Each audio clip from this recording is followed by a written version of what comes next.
बुलढाण्यामध्ये केस गळतीच्या आजारामध्ये तिपटीने वाढ झाली आहे। एका दिवसात रुग्णांची संख्या तिप्पट झाली आहे। टक्कल पडणाऱ्या रुग्णांची संख्या 100 वर पोहोचली आहे। आरोग्य विभागाच्या टीम बोंडगावमध्ये दाखल झालेल्या आहेत। बुलढाणा जिल्ह्यातील शेगाव तालुक्यामध्ये एका अज्ञात आजाराने अनेकांना केस गळती होऊन टक्कल पडत असल्याच्या प्रमाणात आता झपाट्याने वाढ होतीये।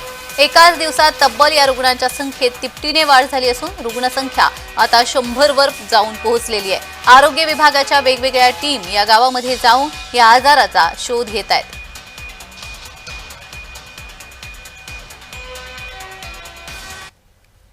बुलढाणा जिल्ह्यातील शेगाव तालुक्यात केस गळतीच्या आजाराने अक्षरशः थैमान घातले आहे। सातत्यानं या केस गळतीच्या रुग्णांच्या संख्येमध्ये मोठ्या संख्येत वाढ होत आहे।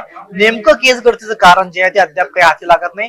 त्यासाठीच आज हे चित्र आपण पाहतोय की अकोला मेडिकल कॉलेज असेल किंवा मग बुलढाणा जिल्हा आरोग्य यंत्रणा असेल, याच्या टीम्स जे आहेत ते या बुलढाणा जिल्ह्यातील बोंडगाव मध्ये दाखल झालेले आहेत आणि या ठिकाणी दाखल होऊन ज्या लोकांना या केस गळतीचा आजार जडलाय त्याचा तपास जो आहे किंवा वेगवेगळ्या चाचण्या ज्या आहेत ते या आरोग्य विभाग यंत्रणेकडून घेतल्या जात आहे। महत्वाची बाब म्हणजे शेगाव तालुक्यातील पूर्णा काठचा हा संपूर्ण परिसर आहे आणि खारपान पट्ट्याचा परिसर असल्यामुळे कदाचित खारा पाण्यामुळे हा संपूर्ण त्रास या गावकऱ्यांना होत असावा असा अंदाज बांधला जात होता।